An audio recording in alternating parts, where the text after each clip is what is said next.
क्या आपने कभी रात को सोते वक्त ये सोचा है कि आज फिर वही हुआ जो कल हुआ था? वही उठना, वही रूटीन, वही थकान, वही फीलिंग कि कुछ बदला नहीं। आप जानते हैं कि आपके अंदर कुछ और है, कुछ बड़ा, कुछ ऐसा जो अभी तक बाहर नहीं आया। लेकिन हर सुबह जब आंखें खुलती हैं तो वही पुराना इंसान उठता है, वही सोच, वही डर, वही लिमिटेशंस। और आप खुद से पूछते हैं क्यों मैं बदल नहीं पाता?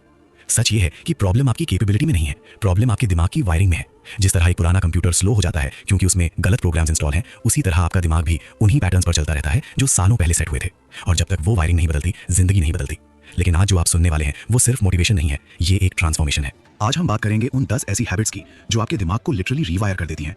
और जब दिमाग रीवायर होता है तो सोचने का तरीका बदलता है, सोचने का तरीका बदलता है तो डिसीजंस बदलती हैं, डिसीजंस बदलती हैं तो जिंदगी बदलती है।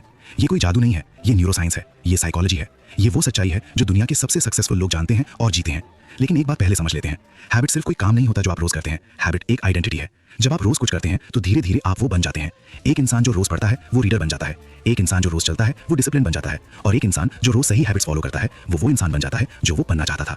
तो ये सफर शुरू होता है आज से, इस मोमेंट से। सोचिए एक लड़के की कहानी, नाम रखते हैं उसका आरव, 27 साल का, एक average job, average salary, average जिंदगी। रात को इंस्टाग्राम स्क्रॉल करता था और दूसरों की लाइफ देखकर अंदर से कुछ टूटता था। उसे पता था कि वो ज्यादा केपेबल है, लेकिन हर बार जब कुछ नया शुरू करता था कुछ हफ्तों में सब छूट जाता था। डाइट शुरू की, 2 हफ्ते में बंद। किताब उठाई, 3 चैप्टर्स के बाद रख दी। जिम ज्वाइन किया, 1 महीने में मेंबरशिप वेस्ट हो गई। और हर बार फेलियर के बाद वो खुद से यही कहता, मुझसे नहीं होता। ये सिर्फ आरव की कहानी नहीं है, ये उन करोड़ों लोगों की कहानी है जो जानते हैं कि वो बेहतर कर सकते हैं लेकिन कर नहीं पाते। और इसकी वजह विल पावर नहीं है, इसकी वजह है वो सिस्टम जिस पर वो चल रहे हैं, या यूं कहें जिस सिस्टम पर वो नहीं चल रहे। क्योंकि जब तक सिस्टम नहीं होगा, इरादे हवा में रहेंगे। आरव की जिंदगी में एक दिन एक मोड़ आया। उसके एक पुराने दोस्त से मिला जो कभी उससे भी ज्यादा एवरेज था, लेकिन आज वो दोस्त बिल्कुल बदला हुआ था। ज्यादा काम, ज्यादा फोकस्ड, ज्यादा अलाइव। आरव ने पूछा, यार क्या हुआ तुझे, क्या किया तूने? दोस्त ने मुस्कुराकर कहा, कुछ खास नहीं, बस कुछ छोटी छोटी चीजें बदली, रोज कंसिस्टेंटली। आरव को यकीन नहीं हुआ। वो सोच रहा था कि कोई बड़ा सीक्रेट होगा, कोई एक चीज जो सब बदल देती है। लेकिन सीक्रेट वो था नहीं जो वो सोच रहा था। सीक्रेट था कंसिस्टेंसी का मैजिक, छोटी छोटी हैबिट्स का डेली प्रैक्टिस, और उन हैबिट्स का दिमाग पर गहरा असर। आज वो 10 हैबिट्स हम एक एक करके समझेंगे, और हर हैबिट के साथ आप महसूस करेंगे कि ये सिर्फ एक टिप नहीं है, ये एक शिफ्ट है, एक ऐसा शिफ्ट जो आपके अंदर से आएगा। तो पहली हैबिट की तरफ चलते हैं जो शायद सबसे ज्यादा अंडररेटेड है। पहली हैबिट, अपनी सुबह को इंटेंशन के साथ शुरू करो। रुकिए, ये मत सोचिए कि ये फिर वही वेक अप अर्ली वाली बात है, ये उससे कहीं ज्यादा गहरी बात है। हर सुबह जब आप उठते हैं आपका दिमाग एक ब्लैंक स्लेट की तरह होता है। वो पहले कुछ मिनट तय करते हैं कि आपका पूरा दिन किस डायरेक्शन में जाएगा। लेकिन ज्यादातर लोग क्या करते हैं, आंखें खुलने से पहले ही फोन उठा लेते हैं, नोटिफिकेशंस चेक करते हैं, न्यूज देखते हैं, व्हाट्सएप स्क्रॉल करते हैं। और उस मोमेंट में जब आपका दिमाग सबसे वल्नरेबल होता है, आप उसे दूसरों की प्रायोरिटी से भर देते हैं। किसी और की ड्रामा, किसी और की न्यूज, किसी और की लाइफ, और आपका खुद का दिन शुरू होने से पहले ही किसी और के एजेंडा पर चलने लगता है। क्या आपने कभी नोटिस किया है कि जिस दिन सुबह अच्छी जाती है पूरा दिन समहाउ बेटर लगता है, और जिस दिन सुबह केओटिक होती है शाम तक थकान और फ्रस्ट्रेशन घेर लेती है? ये कोइंसिडेंस नहीं है। न्यूरोसाइंस कहती है कि सुबह के पहले 30 मिनट आपके ब्रेन की स्टेट सेट करते हैं। इसे कहते हैं मॉर्निंग प्राइमिंग। जब आप सुबह उठकर इंटेंशनली कुछ करते हैं तो आपका प्री फ्रंटल कॉर्टेक्स एक्टिवेट होता है। यही वो हिस्सा है जो डिसीजंस लेता है, फोकस करता है और आपको अपने बेस्ट सेल्फ की तरफ गाइड करता है। लेकिन जब आप फोन स्क्रॉल करते हैं तो डोपामीन का एक चीप रश आता है और दिमाग रिएक्टिव मोड में चला जाता है। फिर पूरा दिन आप रिएक्ट करते रहते हैं, क्रिएट नहीं करते। तो इंटेंशन के साथ सुबह शुरू करने का मतलब क्या है? इसका मतलब है कि उठने के बाद पहले 10 से 20 मिनट सिर्फ अपने लिए रखो। कुछ लोग इसमें थोड़ा मेडिटेट करते हैं, कुछ लोग एक काम लिखते हैं जो आज सबसे जरूरी है, कुछ लोग बस चुपचाप बैठकर एक ग्लास पानी पीते हैं और अपने दिन के बारे में सोचते हैं। फॉर्म मैटर नहीं करती, ये मैटर्स कि वो टाइम सिर्फ आपका हो। आरव ने यही किया। उसने एक छोटी सी चीज बदली। सुबह उठकर पहला काम फोन देखना बंद किया, बस 15 मिनट। उन 15 मिनट में वो बस एक नोटबुक में एक सेंटेंस लिखता था, आज मैं क्या करना चाहता हूं जो मुझे अच्छा फील कराए, बस इतना। कोई बड़ा रिचुअल नहीं, कोई 5 AM क्लब नहीं, बस एक छोटी सी इंटेंशन। और पहले हफ्ते में ही उसे फर्क महसूस हुआ। वो दिन ज्यादा फोकस थे, वो कम रिएक्टिव था, उसके अंदर एक क्वाइट कॉन्फिडेंस थी जो पहले नहीं थी। क्योंकि जब आप अपनी सुबह खुद चूज करते हैं तो आप अपनी जिंदगी चूज करना शुरू करते हैं। ये छोटी सी हैबिट एक बड़ा मैसेज देती है आपके सबकॉन्शियस को, मैं अपनी लाइफ का ड्राइवर हूं, मैं रिएक्ट नहीं करता, मैं क्रिएट करता हूं। और जब ये मैसेज रोज रिपीट होता है तो दिमाग उसे सच मानने लगता है, और जो दिमाग सच मानता है इंसान वैसा ही बन जाता है। अब दूसरी हैबिट की बात करते हैं जो आज की दुनिया में सबसे बड़ी चैलेंज है। दूसरी हैबिट, अपना फोकस प्रोटेक्ट करो। हम एक ऐसी दुनिया में जी रहे हैं जो हर सेकंड आपका ध्यान चुराना चाहती है। हर ऐप, हर नोटिफिकेशन, हर रील, हर हेडलाइन, ये सब एक कंपटीशन में है। और वो कंपटीशन है आपके अटेंशन के लिए, क्योंकि आपका अटेंशन ही आपकी सबसे कीमती चीज है। जहां आपका अटेंशन जाता है वहीं आपकी एनर्जी जाती है, और जहां आपकी एनर्जी जाती है वहां आपकी लाइफ जाती है। सोचिए, एक दिन में आप कितनी बार फोन चेक करते हैं? रिसर्च कहती है कि एवरेज पर्सन दिन में 96 बार फोन चेक करता है, 96 बार। इसका मतलब है कि हर 10 मिनट में एक बार आपका दिमाग इंटरप्ट होता है, और हर बार जब दिमाग इंटरप्ट होता है उसे फिर से उसी टास्क पर फोकस करने में 23 मिनट लगते हैं। 23 मिनट। तो जब आप 96 बार फोन चेक करते हैं तो टेक्निकली आप कभी फुली फोकस नहीं होते। आप हमेशा किसी टास्क का सिर्फ सर्फेस टच कर रहे होते हैं, गहराई कभी नहीं होती। और यही वजह है कि दिन के अंत में आप एग्जॉस्टेड फील करते हैं, लेकिन ये नहीं बता पाते कि आपने किया क्या। वो थकान शैलो वर्क की थकान है। वो थकान है जो तब आती है जब आप बहुत कुछ करते हैं लेकिन कुछ मीनिंगफुल नहीं करते। डीप वर्क और शैलो वर्क में फर्क होता है। डीप वर्क वो है जब आप किसी एक चीज पर बिना डिस्ट्रैक्शन के लंबे समय तक काम करते हैं, वो काम जो आपकी रियल कैपेबिलिटी यूज करता है। और शैलो वर्क वो है जो आप ऑटो पायलट पर करते हैं। ईमेल्स, मैसेजेस, स्क्रोलिंग, मीटिंग्स, दोनों में टाइम जाता है, लेकिन डीप वर्क से ही रियल रिजल्ट्स आते हैं। फोकस प्रोटेक्ट करने का मतलब है कि आप जानबूझकर डिस्ट्रैक्शन फ्री जोन्स बनाएं। एक टाइम ब्लॉक सेट करें जब फोन दूर हो, नोटिफिकेशंस ऑफ हो और आप सिर्फ एक काम करें। ये कठिन लगेगा पहले, बहुत कठिन, क्योंकि आपका दिमाग डिस्ट्रैक्शन का आदी हो चुका है। लेकिन जब आप डेली ये प्रैक्टिस करते हैं, कुछ हफ्तों में एक अमेजिंग चीज होती है, आपका फोकस मसल मजबूत होने लगता है। हाँ, फोकस एक मसल है, जितना आप उसे यूज करते हैं उतना मजबूत होता है, और जितना आप डिस्ट्रैक्शन को अलाउ करते हैं उतना वो वीक होता जाता है। आरव ने ली हैबिट अपनाई। उसने हर सुबह 2 घंटे का एक ब्लॉक रखा जिसमें उसका फोन एरोप्लेन मोड पर होता था। पहले हफ्ते वो अनकंफर्टेबल था, बार बार फोन देखने का मन होता था, लेकिन उसने होल्ड किया। और तीसरे हफ्ते में उसे खुद हैरानी हुई, उन 2 घंटों में वो उतना काम कर लेता था जितना पहले पूरे दिन में नहीं होता था। उसकी प्रोडक्टिविटी 3 गुना नहीं बढ़ी थी, उसका फोकस 3 गुना गहरा हुआ था। और डीप फोकस से जो काम निकलता है वो ऑर्डिनरी नहीं होता, वो आपकी बेस्ट थिंकिंग होती है, आपका बेस्ट वर्क होता है, और यही वो काम है जो दुनिया नोटिस करती है। अब तीसरी हैबिट की बात करते हैं। तीसरी हैबिट, रोज एक कठिन काम करो। ये हैबिट सुनने में सिंपल लगती है, लेकिन ये है सबसे पावरफुल साइकोलॉजिकल टूल जो आप अपने आप पर यूज कर सकते हैं। हर दिन जब आप कुछ ऐसा करते हैं जो आपको अनकंफर्टेबल करे, जो डिफिकल्ट लगे, जो आपका कंफर्ट जोन तोड़े, तो आपके ब्रेन में कुछ होता है। आपका नर्वस सिस्टम एक सिग्नल रिसीव करता है। वो सिग्नल ये है, मैं चैलेंज हैंडल कर सकता हूं। और ये सिग्नल जब रोज जाता है तो एक नई आइडेंटिटी बनाता है। एक ऐसी आइडेंटिटी जो प्रॉब्लम से नहीं भागती, जो डिफिकल्टी देखकर श्रिंक नहीं होती, बल्कि जो चैलेंजेस को देखकर कहती है, ठीक है, ये भी देखते हैं। ज्यादातर लोग कंफर्ट जोन में क्यों रहते हैं? क्योंकि डिस्कंफर्ट पेनफुल लगता है और दिमाग नेचुरली पेन से बचना चाहता है। ये सर्वाइवल इंस्टिंक्ट है। लेकिन जो लोग एक्स्ट्रॉर्डिनरी जिंदगी जीते हैं, उन्होंने एक राज जाना होता है। वो राज ये है कि डिस्कंफर्ट टेम्पररी है, लेकिन ग्रोथ परमानेंट है। हर बार जब आप कुछ डिफिकल्ट करते हैं और कंप्लीट करते हैं, तो आपका ब्रेन थोड़ा सा रिवायर होता है। न्यूरॉन्स नए कनेक्शंस बनाते हैं, एक नया पैटर्न सेट होता है, और धीरे धीरे जो पहले डिफिकल्ट था वो नॉर्मल बन जाता है। फिर आप नया डिफिकल्ट चूज करते हैं, और यही है ग्रोथ का असली साइकिल। एक हार्ड कॉन्वर्सेशन जो आप टाल रहे हो, एक प्रोजेक्ट जो आप शुरू करने से डर रहे हो, एक स्किल जो सीखना आपको इंटिमिडेटिंग लगता है, एक वर्कआउट जो टफ है, एक क्रिएटिव काम जो आपको जज होने का डर देता है। इनमें से रोज एक चुनिए, बस एक, और उसे करिए। पूरा नहीं करना जरूरी, शुरू करना जरूरी है, क्योंकि शुरुआत ही सबसे बड़ी जीत होती है। बाकी तो दिमाग खुद हैंडल कर लेता है। आरव के लिए ये हैबिट सबसे अनकंफर्टेबल थी। उसे पब्लिक स्पीकिंग से बहुत डर था। ऑफिस में प्रेजेंटेशंस में उसके हाथ कांपते थे। तो उसने डिसाइड किया, हर हफ्ते एक बार वो टीम मीटिंग में कुछ ना कुछ जरूर बोलेगा, भले ही एक लाइन, भले ही गलत, बस बोलेगा। पहली बार वो नर्वस था, उसकी आवाज़ थोड़ी कांपी, लेकिन उसने बोला, और उस रात उसे एक अजीब सी सेटिस्फैक्शन मिली, एक प्राइड मिली जो उसे कंफर्टेबल रहने पर कभी नहीं मिलती। 2 महीने बाद वो कॉन्फिडेंटली प्रेजेंटेशंस दे रहा था। 6 महीने बाद उसे टीम लीड बनाया गया। एक हैबिट ने उसकी करियर ट्रैजेक्टरी बदल दी। ये मैजिक नहीं था, ये कंपाउंड इफेक्ट था। रोज एक छोटी सी डिस्कंफर्ट जो धीरे धीरे एक बड़ी स्ट्रेंथ बन गई। और जो लोग रोज ये प्रैक्टिस करते हैं, वो एक दिन उस इंसान से मिलते हैं जो वो बनना चाहते थे। अब चौथी हैबिट, जो शुरू करो उसे खत्म करो। ये हैबिट एक साइकोलॉजिकल ट्रूथ से जुड़ी है, जिसे कहते हैं ज़ाइगार्निक इफेक्ट। ये एक साइंटिफिक फिनोमेनन है जिसमें पाया गया कि हमारा दिमाग इनकम्प्लीट टास्क को याद रखता है, और वो इनकम्प्लीट टास्क एक हिडन मेंटल लोड बनाती हैं। जब आप 10 चीजें शुरू करते हैं और 10 अधूरी छोड़ देते हैं, तो आपका दिमाग उन सबको बैकग्राउंड में कैरी करता रहता है। जैसे एक फोन में 20 ऐप्स एक साथ ओपन हो, बैटरी फास्ट ड्रेन होती है, परफॉर्मेंस लो होता है। यही आपके दिमाग के साथ होता है। अनफिनिश्ड टास्क आपकी मेंटल एनर्जी साइलेंटली कंज्यूम करती रहती हैं, आपको पता भी नहीं चलता। और इसीलिए बहुत लोग फील करते हैं कि वो कुछ खास नहीं कर रहे थे, फिर भी दिन के अंत में थके हुए हैं। वो थकान इनकम्प्लीट लूप्स की थकान है। तो हैबिट ये है कि जो शुरू करो उसे क्लोज करो। लेकिन यहाँ एक न्यूएंस है। इसका मतलब ये नहीं कि आप हर प्रोजेक्ट को 100% परफेक्ट करो। इसका मतलब ये है कि आप कॉन्शियसली डिसाइड करो, या तो पूरा करो या कॉन्शियसली छोड़ो। लेकिन पैसिव अबैंडनमेंट बंद करो, क्योंकि पैसिव अबैंडनमेंट यानी ये सोचकर कि कल कर लूंगा और फिर कभी ना करना, ये सबसे ज्यादा मेंटल एनर्जी वेस्ट करता है। एक सिंपल एक्सरसाइज है, अपनी उन सभी इनकम्प्लीट चीजों की लिस्ट बनाओ। कोर्सेज जो हाफ में छूटी हैं, बुक्स जो आधी पढ़ी हैं, प्रोजेक्ट्स जो शुरू नहीं हुए। फिर डिसाइड करो, कंप्लीट करूंगा या ऑफिशियली क्लोज करूंगा। ये डिसीजन लेना ही रिलीफ देता है, क्योंकि दिमाग को पता चल जाता है ये लूप क्लोज हो गया। और जब मेंटल स्पेस खाली होती है, तो जो सच में जरूरी है उसके लिए रूम बनता है। आरव ने ये लिस्ट बनाई, उसमें 11 इनकम्प्लीट चीजें थीं। उसने 8 ऑफिशियली छोड़ दी, 3 कंप्लीट की, और उस रात उसने पहली बार महीनों में चैन की नींद ली। 5वीं हैबिट, कम कंज्यूम करो, ज्यादा क्रिएट करो। हम एक ऐसी जनरेशन है जो कंज्यूम करने में एक्सपर्ट हो गई है। Netflix, YouTube, reels, podcast, books, courses, हम कॉन्स्टेंटली इनपुट ले रहे हैं। और ये बुरा नहीं है, नॉलेज जरूरी है, एंटरटेनमेंट जरूरी है। लेकिन प्रॉब्लम तब होती है जब कंजम्पशन ही सब कुछ बन जाए, जब आप सिर्फ दूसरों की क्रिएटिविटी देखते रहें और खुद कभी कुछ क्रिएट ना करें। क्रिएशन वो है जो आपको अलाइव महसूस कराती है। जब आप कुछ बनाते हैं, लिखते हैं, बोलते हैं, डिजाइन करते हैं, कुक करते हैं, कोई सोल्यूशन निकालते हैं, तो आपके ब्रेन में डोपामिन रिलीज होती है। लेकिन ये कंजम्पशन वाली डोपामिन से अलग है, ये डीपर है, ये लास्टिंग है। ये वो सेटिस्फैक्शन है जो रात को सोते वक्त फील होती है, जब आप सोचते हैं आज मैंने कुछ बनाया। कंजम्पशन की डोपामिन टेम्पररी होती है, क्रिएशन की सेटिस्फैक्शन परमानेंट। साइकोलॉजी में एक कॉन्सेप्ट है जिसे कहते हैं फ्लो स्टेट। ये वो स्टेट है जब आप किसी क्रिएटिव काम में इतने डूबे होते हैं कि टाइम का भान नहीं रहता, आप फुली प्रेजेंट होते हैं। और रिसर्च कहती है कि फ्लो स्टेट में काम करने वाले लोग ड्रामेटिकली ज्यादा हैप्पी होते हैं, वो जिंदगी से ज्यादा सेटिस्फाइड होते हैं। लेकिन फ्लो स्टेट तभी आती है जब आप क्रिएट करते हैं, कंज्यूम नहीं। तो प्रैक्टिकल शिफ्ट क्या है? हर दिन कम से कम 30 मिनट किसी क्रिएटिव काम में लगाओ। ये कुछ भी हो सकता है, एक जर्नल एंट्री, एक स्केच, एक वॉइस नोट जिसमें आप अपनी थॉट्स बोलते हो, एक आइडिया जो आप किसी को एक्सप्लेन करते हो, कुछ लिखना, कुछ बनाना। ये पब्लिक नहीं होना चाहिए, ये परफेक्ट नहीं होना चाहिए, ये सिर्फ योर्स होना चाहिए। और जब आप रोज थोड़ा क्रिएट करते हैं, एक वक्त आता है जब आपको रियलाइज होता है कि आप कितने केपेबल हैं। आरव ने इस हैबिट में एक छोटी सी शुरुआत की। उसे हमेशा से लगता था कि उसे राइटिंग आती नहीं, लेकिन उसने एक प्राइवेट ब्लॉग शुरू किया जो कोई नहीं पढ़ता था, सिर्फ वो। रोज रात 15 मिनट अपने दिन के बारे में, अपने फीलिंग्स के बारे में, अपने ऑब्जर्वेशंस के बारे में। एक महीने में उसे खुद हैरानी हुई, उसकी थॉट्स क्लियर हो गई थी, उसका सेल्फ अवेयरनेस बढ़ गया था। और एक दिन उसने वो ब्लॉग एक फ्रेंड को दिखाया। फ्रेंड ने कहा, यार तू इतना अच्छा लिखता है। आरव को खुद यकीन नहीं हुआ, क्योंकि वो कंज्यूम करने में इतना बिजी था कि उसे पता ही नहीं था कि उसके अंदर क्या है। क्रिएशन ने उसे खुद से मिलवाया, और यही इस हैबिट का सबसे बड़ा गिफ्ट है। आप खुद को डिस्कवर करते हो। लेकिन एक और हैबिट है जो लिटरली आपके ब्रेन केमिस्ट्री को चेंज करती है, और वो है अगली हैबिट। छठी हैबिट, रोज अपने शरीर को हिलाओ। ये जिम ज्वाइन करने की बात नहीं है, ये एब्स बनाने की बात नहीं है, ये उस बायोलॉजिकल ट्रूथ की बात है जिसे साइंस ने बार बार प्रूव किया है।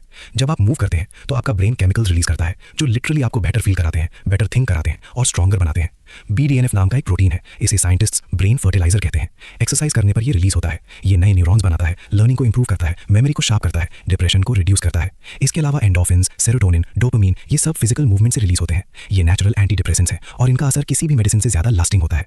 लेकिन ज्यादातर लोग इस गिफ्ट को इग्नोर करते हैं क्योंकि शुरुआत में मोटिवेशन नहीं होती। लेकिन यहाँ एक इंपॉर्टेंट इंसाइट है, मोटिवेशन मूवमेंट से आती है, मूवमेंट मोटिवेशन से नहीं आती। यानी आप वेट मत करो मोटिवेशन आने का, बस शुरू करो और मोटिवेशन फॉलो करेगी। ये ब्रेन साइंस है। जब आप बॉडी मूव करते हैं तो तुरंत मूड बेटर होता है, और बेहतर मूड में आप ज्यादा मोटिवेटेड फील करते हैं।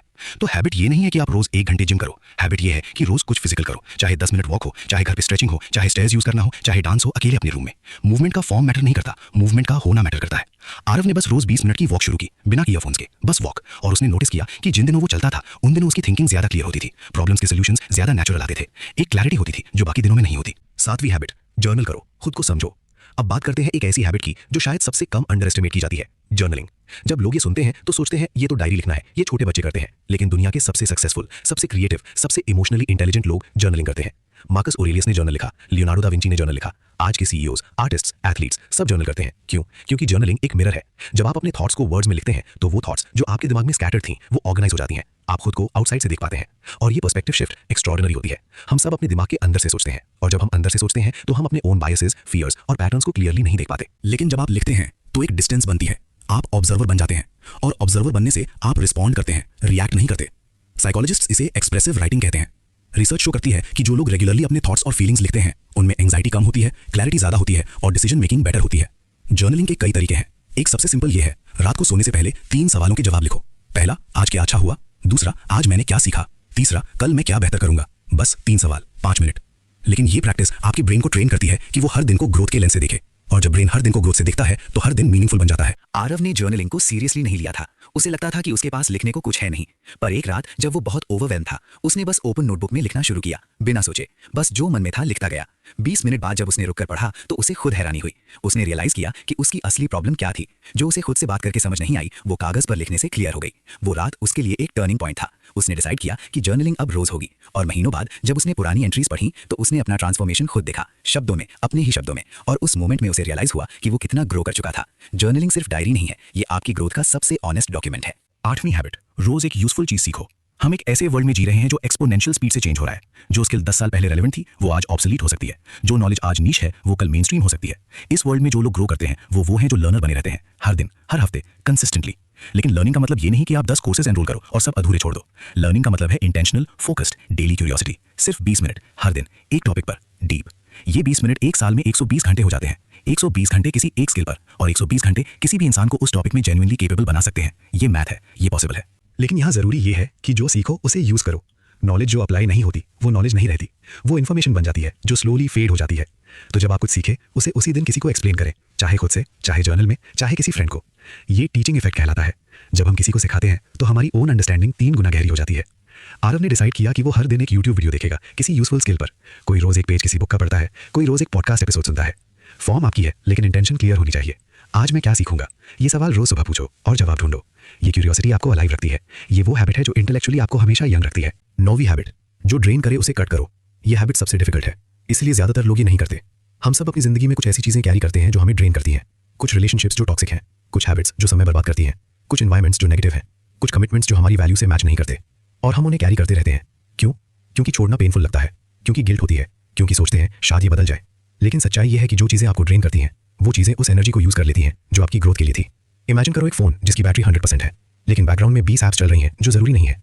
बैटरी दिन भर में ड्रेन हो जाएगी, आपके पास एनर्जी होगी ही नहीं उस काम के लिए जो सच में मैटर करता है। ड्रेनिंग चीजों को आइडेंटिफाई करने का एक सिंपल टेस्ट है। किसी इंटरेक्शन के बाद, किसी जगह से आने के बाद, कोई काम करने के बाद खुद से पूछो, क्या मुझे एनर्जाइज्ड फील हो रहा है या ड्रेन्ड। ये ऑनेस्ट क्वेश्चन बहुत कुछ रिवील करती है। और जो कंसिस्टेंटली आपको ड्रेन करे उसे कम करो, धीरे धीरे। ओवरनाइट सब नहीं होता। कुछ रिलेशनशिप्स को आप सडनली नहीं छोड़ सकते, कुछ कमिटमेंट्स हैं जो टाइम लेंगी, लेकिन डायरेक्शन क्लियर करो। हर हफ्ते एक ड्रेनिंग चीज से थोड़ा और दूर हो, हर हफ्ते एक एनर्जाइजिंग चीज को थोड़ा और स्पेस दो। ये शिफ्ट धीरे होती है, लेकिन जब होती है तो एक लाइटनेस आती है, एक फ्रीडम, एक फीलिंग कि आखिरकार आप अपने लिए जी रहे हो। आरव को रियलाइज हुआ कि उसके 3 दोस्त थे जो हर बार मिलने के बाद उसे वर्स फील कराते थे। उसने डिस्टेंसेस बढ़ाई और उसने नोटिस किया कि उन डिस्टेंसेस के बाद उसके पास ज्यादा मेंटल स्पेस था, ज्यादा एनर्जी थी, ज्यादा क्लैरिटी थी। ये गिल्ट फ्री डिसीजन था, क्योंकि वो अब समझ गया था कि अपनी एनर्जी प्रोटेक्ट करना सेल्फिश नहीं है, ये नेसेसरी है। आप किसी के लिए तब ज्यादा अच्छे हो सकते हो जब आप खुद अच्छे हो। एम्प्टी कप से कोई नहीं पी सकता। अपने आप को पहले भरो, और ये तभी होगा जब आप ड्रेन होने से खुद को बचाओगे। लेकिन यहाँ एक इंपॉर्टेंट बात, ड्रेनिंग चीजों को कट करने के साथ साथ एनर्जाइजिंग चीजों को एक्टिवली कल्टिवेट करो। वो एक्टिविटीज जो आपको अलाइव फील कराएं, वो लोग जिनसे मिलने के बाद आप बेटर फील करो, वो एनवायरमेंट्स जो आपको इंस्पायर करें। सब्ट्रैक्शन के साथ साथ एडिशन जरूरी है, तभी जिंदगी बैलेंस्ड होती है, तभी आप ट्रूली थ्राइव करते हो। 10वीं हैबिट, कंसिस्टेंसी बनाओ, परफेक्शन नहीं। और अब हम आते हैं आखिरी और शायद सबसे ट्रांसफॉर्मेटिव हैबिट पर। यह हैबिट वो सबसे बड़ा ट्रैप है जिसमें टैलेंटेड, एम्बिशियस, केपेबल लोग फंस जाते हैं। परफेक्शन का ट्रैप। जब कंडीशंस परफेक्ट होंगी तब शुरू करूंगा, जब मैं पूरी तरह तैयार होऊंगा तब, जब मेरे पास इनफ टाइम होगा तब। और वो तब कभी नहीं आता, क्योंकि कंडीशंस कभी परफेक्ट नहीं होती। आप कभी पूरी तरह रेडी नहीं होते, टाइम कभी परफेक्टली अवेलेबल नहीं होता।